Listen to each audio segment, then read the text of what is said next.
ঠিক আছে। এবার কি হয় যে কোনো কিছু যদি আমরা লিখি, ধরো যেমন এটা আমরা নোট কি দেওয়া আছে, এটা নোট দেওয়া আছে কি জিএসটি ফিচার্স অ্যাক্টিভ, তাই না, তাহলে এর নোট এটা। ঠিক তেমনি যখন কোনো কিছু আমরা নোট লিখি বা লিখবো তখন কি দিই, ওর সম্বন্ধে একটা আমরা হেডিং দিই, যে এর সম্বন্ধে এখন আমরা লিখছি বা বলবো। তো হেডিংটা কোথায় থাকে, সবসময় আমাদের উপরের দিকে থাকে। তারপর উপরের দিকে সব কিছু আমার হেডিং দেওয়া আছে, যে কি আইজিএসটি লেজার ক্রিয়েট, সবসময় কী হয় আমাদের হেডিং থাকে উপরের দিকে। ঠিক তেমনি আমরা এটা লিখলাম, এবার এর হেডিং কোথায় হবে, এই হেডিং হবে আমাদের উপরের দিকে। তাহলে উপরের দিকে দেখতে পাচ্ছি জায়গা ফাঁকা আছে এখানে, তাহলে আমরা এখানে লিখবো, এখানে আমরা ক্লিক করব, তাহলে কি আমরা এখানে ক্লিকটা আসবে না, এবং কি আমরা লিখতেও পারবো না। তাহলে ক্লিকটা না পড়লে, কার্সারটা না গেলে আমরা লিখতে পারবো না এখানে। তাহলে কার্সারটা আমরা নিয়ে যাবো কী করে, বা আমরা লিখবো কী করে। তাহলে দেখো নিয়ম যেটা বলে যে মার্জিনের মধ্যে আমরা লিখি না বা লিখতে পারি না আমরা, বা আমরা লিখবো না মার্জিনে কিন্তু আমরা লিখি না আমরা। মার্জিন দেওয়া থাকলে মার্জিন থেকে আমরা লিখতে শুরু করি। যেমন আমরা পরীক্ষা খাতায় মার্জিন টালে কী করি, আমরা ওটুকুর মধ্যে থাকি, আমরা বাইরে যাই না। ঠিক তেমনি আমরা এখানে বাইরে যাব না, কিন্তু আমাকে এখন হেডিং লিখতেই হবে, আমাকে এর সম্বন্ধে হেডিং আমাকে দিতে হবে। তো হেডিং বা হেডলাইন আমরা কোথায় দেবো, সবসময় উপরের দিকে দেবো। উপরে জায়গা আমাদের এটা ফাঁকা আছে, তো আমরা এখানে ক্লিক করছি, ক্লিক আসছে না, তাহলে নর্মালিভাবে আমরা মার্জিনের মধ্যে লিখতে পারবো না। তো আমাকে এখন মার্জিনের মধ্যে লিখতে হবেই। তাহলে কী করে লিখবো আমরা, এবার আমরা লিখবো কি, ইনসার্টে আসবো আমরা, ইনসার্ট থেকে কী নেবো আমরা, হেডার নিবো আমরা, হেডার। হ্যাঁ, তাহলে যদি মার্জিনের মধ্যে লিখতে হয়, উপরের দিকে লিখতে হয়, তাহলে কী নেবো আমরা, হেডার নিব। হেডার। আর মার্জিনের নিচে বা নিচে যদি লিখতে হয় পেজের এখানে, তাহলে কী লিখবো আমরা, ইনসার্ট থেকে নেবো ফুটার আমরা। তাহলে উপরে লেখার জন্য হেডার, নিচে লেখার জন্য ফুটার। তাহলে হেডার আমরা কী লিখবো, এখানে আসবো, তাহলে ইনসার্ট থেকে হেডারে যা আসবো, এবার এখান থেকে হেডার, যে কোনো একজন হেডার আমরা নিয়ে নেবো। দেখো এখানে অনেকগুলো হেডার আছে, এটা বা এটা বা এটা এটা যেটা খুশি সেটা নিয়ে নেবো হেডার। তো আমরা কী নিবো, আমরা এখান থেকে নর্মাল এই টাইপের ডকুমেন্ট টাইটেল লিখে নেবো আমরা, নিলে এটা চলে আসলো এখানে। ব্যাস, এবার কী করবো আমরা এখানে এবার টাইপ করবো। টাইপ বলতে তোমাকে কী লিখতে বললো মার্জিনে বা হেডারে কী লিখতে বলো, তুমি সেটা এখানে লিখবা। এবার এখানে লিখতে বললো আমাকে অ্যাবাউট আর কালিয়াম আর্টিসিশন লিখে দিলা, কন্ট্রোল এ করলা, হোমে আসলা, সেন্টার অ্যালাইনমেন্ট করলা, সাইজ একটু বড় করলা, বোল্ড করলা, এখান থেকে ডিজাইন রেড করে দিলাম। ব্যাস, আমরা হেডারে যা লিখতে বললাম আমি লিখে ফেললাম, হয়ে গেল লেখা। এবার হেডারে লেখার পর কী হচ্ছে দেখো, মেইন যে পেজ, মেইন পেজ কোনটা আমাদের, এটা মেইন পেজ। এখন মেইন পেজটি কী হয়েছে, ব্লার হয়ে গেছে বা অস্পষ্ট হয়ে গেছে, তাই না। এখন মেইন পেজে কী করে আসবা, মেইন পেজে আসার দুটো প্রসেস আছে। এক, আমরা ডিজাইনে আসবো, ডিজাইনে এসে ক্লোজ হেডার অ্যান্ড ফুটার করবো। দুই, আমরা মেইন পেজে যে কোনো জায়গায় কী করবো, ডবল ক্লিক করবো, চলে আসবো। তো মেইন পেজ আমি ডবল ক্লিক করলাম, এই চলে আসলাম দেখো। বা আমরা কী করবো, ডিজাইনে আসবো, ডিজাইন থেকে ক্লোজ হেডার অ্যান্ড ফুটার করবো, এই দেখো মেইন পেজে আমি চলে আসলাম। বলুন আবার দেখো এটা আমাদের কী হয়েছে, অস্পষ্ট হয়ে গেছে। তাহলে মার্জিনে আমরা কি লিখি না, তো মার্জিনে আমরা লিখলাম এর সাহায্যে, হেডারের সাহায্যে, ওই আমরা কি ফোর্সফুলি লিখলাম ওখানে, তাই না। তো ফোর্সফুলি কোনো কিছু আমাদের লিখি মার্জিনের মধ্যে, তাহলে কী হয়, এটা ব্লার হয়ে যায় বা অস্পষ্ট হয়ে যায় একটু। ঠিক আছে, আবার মেন পেজ চলে আসছি, মেন পেজে আবার কাজ করবো আমরা। তাহলে উপরে লেখার জন্য কী করবো আমরা, হেডার করবো, হেডার করলাম, হেডার হয়ে গেল। এবার কী করবো আমরা, নিচে লিখবো, নিচে লেখার জন্য আমরা কী করবো, ফুটার করবো। সেমভাবে ইনসার্ট থেকে আমরা ফুটারে ক্লিক করবো, ফুটার নিয়ে নেবো।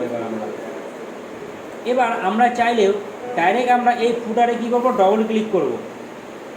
আমরা ইনসার্ট থেকে হেডার বা ফুটার, হেডার কেন নিলাম আমি বলতো, কারণ এখানে বিভিন্ন ধরনের হেডার আছে আমাদের। আমি যদি নর্মাল এই অংশে যদি ডবল ক্লিক করি, আমি হেডারে চলে আসবো। তাহলে আমি এখানে গেলাম কারণ ইনসার্ট থেকে হেডারে, কেননা এখানে বিভিন্ন ধরনের হেডার, ডিজাইনের হেডার আছে, এখানে আসলাম আমি।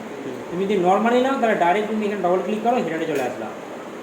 সেমভাবে আমরা এখানেও যদি আমি ডবল ক্লিক করি নিচের দিকে এই অংশে ডবল ক্লিক করলে কী হয়, ফুটারে চলে আসবো আমি। কিন্তু ইনসার্ট থেকে ফুটারে আসলে কী হয়, বিভিন্ন ধরনের ফুটার আছে আমাদের, হ্যাঁ ডিজাইনের। তাহলে আমি ডাইরেক্ট এখানে ডবল ক্লিক করলাম, এই ফুটারে চলে আসলাম দেখো। ব্যাস, এবার ফুটারে যা লিখতে বললো তুমি লিখে দিলাম, www.rgcsm.com লিখতে বললো, লিখে দিলাম আমি।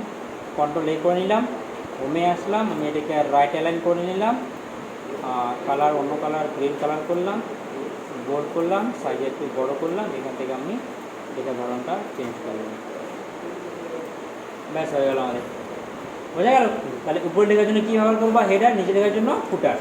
তাহলে দেখো আবার মেইন পেজটা ব্লার হয়ে গেছে, তাহলে মেইন পেজে আবার কী করবা তুমি, ডবল ক্লিক নয়, হেডারে ডিজাইনে গিয়ে কী করবা, ক্লোজ হেডার অ্যান্ড ফুটার করবা। ব্যাস হয়ে গেল, চলে আসলাম, বোঝা গেল।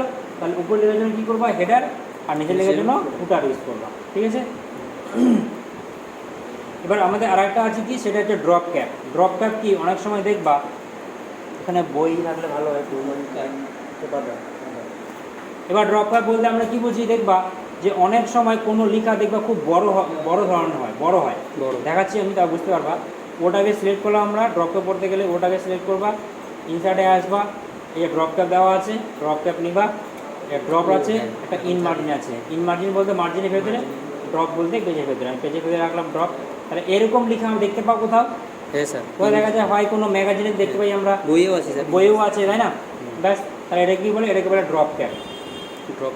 তাহলে কী করে করবা, যে কোনো একটা ওয়ার্ডকে, লেটারকে সিলেক্ট করবা, ইনসার্টে আসবা, এই যে ড্রপ ক্যাপ দেওয়া আছে, ড্রপ ক্যাপে ক্লিক করে ড্রপ বা ইন মার্জিন, মার্জিনের মধ্যে ড্রপ করলে ড্রপ না, পেজের ভেতরে ড্রপ করলাম আমি, আবার হোমে এসে আমি এখান থেকে করে দিলাম, এখান থেকে কালার চেঞ্জ রেড করে দিলাম, হলো, এটা হলো ড্রপ ক্যাপ। আর এই ড্রপ ক্যাপ সাধারণত যে কোনো প্যারাগ্রাফের, ধরো আমাদের 2 থেকে টেমপ্লেট পর্যন্ত প্যারাগ্রাফ আছে, তো যে কোনো প্যারাগ্রাফে আমাদের ফার্স্ট লাইনে যে ওয়ার্ডটা বা যে লেটারটা আছে শুধু সেই হবে, আমাদের টি বা টু হবে, ঠিক আছে, আমরা টি বা টু হবে, সেট করলাম, ড্রপ ক্যাপ, ড্রপ, হোম থেকে কালার চেঞ্জ। তুমি চাইছো যে আমি অন থেকে লুকের পর্যন্ত আমি করব, ও করব, থার্ড লাইনের ও করব, ওটাকে সিলেক্ট করবো, দেখবো উপরের দিকে ওটা সিলেক্ট হয়ে গেছে আমাদের, আর উপরে ওটা সিলেক্ট হয়েছে আমাদের। তার ড্রপ ক্যাপ সাধারণত কী হবে, আমাদের যে কোনো প্যারাগ্রাফের প্রথম লাইনে যে ওয়ার্ডটা বা যে লেটারটা আছে সেই হবে ড্রপ ক্যাপ, বাকিরা কেউ ড্রপ ক্যাপ হবে না, না তোমার এই সেকেন্ড থার্ড ফোর্থ, না তোমার শেষের দিকে কেউ হবে ড্রপ ক্যাপ, বুঝতে পারলা? তাহলে এইভাবে ড্রপ ক্যাপ করবা প্রত্যেকটা প্যারাগ্রাফে একটা করে, আর ড্রপ বা ইন মার্জিন, গোটা সিলেক্ট করবো। আচ্ছা চলো, ইনসার্ট থেকে ড্রপ, এই যে এটাই হবে প্রথমটা, ঠিক আছে, হ্যাঁ ওটাই হবে, কালার চেঞ্জ করে দিলাম, ঠিক আছে। তাহলে এইভাবে ড্রপ ক্যাপ করবা, ড্রপ ক্যাপ আমাদের হয়ে গেছে, ঠিক আছে। এবার আমাদের আরেকটা কী ছিল, আরেকটা যেমন টেক্সট বক্স। টেক্সট বক্স মানে বুঝতে পারছো, যে লেখার জন্য কোনো বক্স, তাই না? ধরো এটা কোনো একটা নোট আমাদের, এবার নোটের মধ্যে কি আলাদা কোনো নোট ঢোকাতে পারবো আমরা? তুমি এটা কোনো নোট লিখছো, এবার এক্সট্রা কোনো নোটে ঢোকাতে পারবো না আমরা, তাই না? তাহলে কী করবো আমরা, যদি বলে যে ওই পেজের মধ্যেই তুমি নোটটাকে লিখো, তখন কী করবা, তুমি আলাদা করে একটা জায়গা তৈরি করবা যে না এখানে আমি এটা লিখবো। তাহলে ওই আলাদা করে লেখার জন্য কী করবা, ইনসার্ট থেকে কী নিবা, টেক্সট বক্স নিবা, টেক্সট বক্সে ক্লিক করবা, চলো টেক্সট বক্স, যে কোনো একদম টেক্সট বক্স নিবা, হয় এটা বা এটা বা ওটা, যেটা খুশি সেটা। আমি ধরো এখান থেকে নর্মাল এটা নিলাম, চলে আসলো এখানে। এবার যেটা লিখতে বললো তোমার টেক্সট বক্সে, তুমি সেটা লিখলা, আমি কিচ্ছু লিখলাম না এখানে, তুমি লিখতে পারো, লিখে দাও।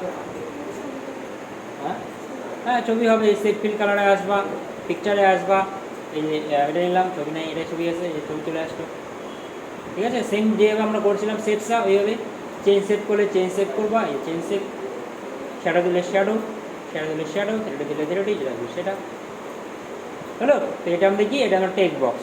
তাহলে উপর লেখার জন্য হেডার, এটা আমাদের ড্রপ ক্যাপ, এটা আমাদের টেক্সট বক্স, আর নিচে লেখার জন্য আমাদের ফুটার, ব্যাস হয়ে গেছে। এবার কী করবো, এটা আমরা সেভ করবো, কন্ট্রোল এস করে আমরা এটাকে ডেস্কটপে সেভ করবো। সেভ করলাম, যে কোনো নাম আমি এটা সেভ করলাম, কোথায়, ডেস্কটপে সেভ হচ্ছে। ডেস্কটপ মানে কি বলা হয়েছিল,